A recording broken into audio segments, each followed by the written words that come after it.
रामायण की पात्र मंदोदरी के बारे में कहा जाता है कि पूर्व जन्म में वह एक मेंढक थी।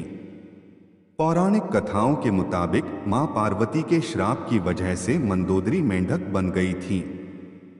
सप्तऋषि के आशीर्वाद से उन्हें मनुष्य रूप मिला था।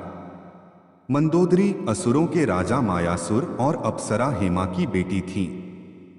पौराणिक कथाओं के मुताबिक मंदोदरी पंच कन्याओं में से एक थीं और उन्हें चिरकुमारी भी कहा जाता था। लंकापति रावण ने मंदोदरी से शादी की थी। मंदोदरी के 3 पुत्र थे, जिनके नाम मेघनाद, अक्षकुमार और अतिक्य थे। मंदोदरी को पतिव्रता के तौर पर देवी अहिल्या की तरह जाना जाता है। मंदोदरी के बारे में कहा जाता है कि वह एक सती स्त्री थीं और अपने पति के प्रति समर्पण का भाव रखती थीं। रावण की मृत्यु के बाद मंदोदरी ने विभीषण से विवाह का प्रस्ताव ठुकरा दिया था, लेकिन कुछ समय बाद उन्होंने विभीषण से शादी स्वीकार कर ली थी। म्यासुर और हेमा की एक पुत्री हुई, जिसका नाम मंदोदरी रखा गया। ऐसा कहा जाता है कि मंदोदरी के नाम पर ही इस जगह का नाम मंडोर पड़ा। कुछ समय बाद इंद्र का मंदोदरी के पिता यानी मयासुर से विवाद हो गया, जिसके बाद उन्होंने मयासुर को वहां से भगा दिया। ऐसे में मंडूक नाम के ऋषि ने मंदोदरी का पालन पोषण किया। पौराणिक कथा के अनुसार एक बार मधुरा नामक एक अप्सरा कैलाश पर्वत पर पहुंची। देवी पार्वती को वहां न पाकर वह भगवान शिव को आकर्षित करने का प्रयत्न करने लगी। जब देवी पार्वती वहां पहुंची तो भगवान शिव की देह की भस्म को मधुरा के शरीर पर देखकर वे क्रोधित हो गईं और क्रोध में आकर उन्होंने मधुरा को मेंढक बनने का श्राप दे दिया। उन्होंने मधुरा से कहा कि आने वाले 12 सालों तक वह मेंढक के रूप में एक कुएं में ही रहेंगी।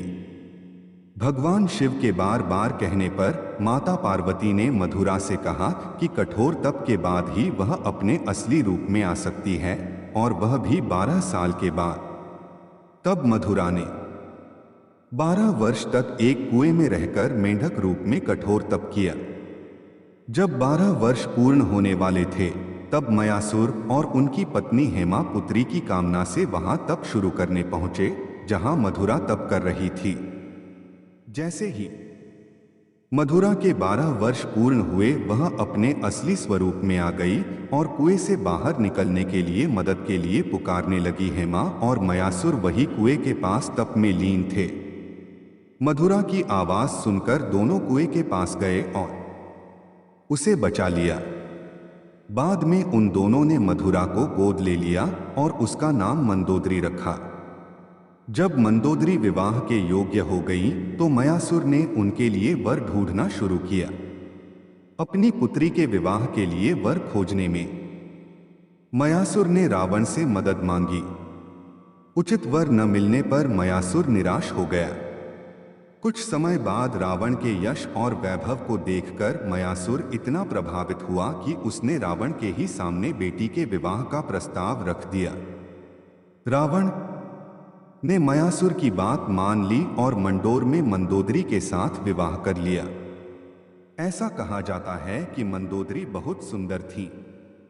सीता की तलाश में लंका पहुंचे हनुमान जी को भी एक बार मंदोदरी को देखकर भ्रम हो गया कि कहीं यह मां सीता तो नहीं। कहते हैं कि वह जगह आज भी मौजूद है जहां रावण और मंदोदरी ने फेरे लिए थे। यह मां सीता तो नहीं। कहते हैं कि वह जगह आज भी मौजूद है जहां रावण और मंदोदरी ने फेरे लिए थे, लेकिन वह जगह अब खंडहर हो चुकी है। अब सिर्फ इसके अवशेष रह गए हैं। हालांकि अब भी बड़ी संख्या में लोग इस जगह पर जाते हैं और महाशक्तिशाली रावण से जुड़ी कथाओं से जोड़कर इसे देखते हैं। दोस्तों, अगर कोई त्रुटि हुई हो तो हम क्षमा चाहते हैं, और अगर आपको हमारी वीडियो अच्छी लगी हो प्लीज हमारे चैनल को सब्सक्राइब करना और अपने दोस्तों को शेयर जरूर करना। प्रभु की आप पर कृपा बनी रहेगी है। प्रभु जो भी इस चैनल को सब्सक्राइब करें उसके बिगड़े हुए काम बन जाएं।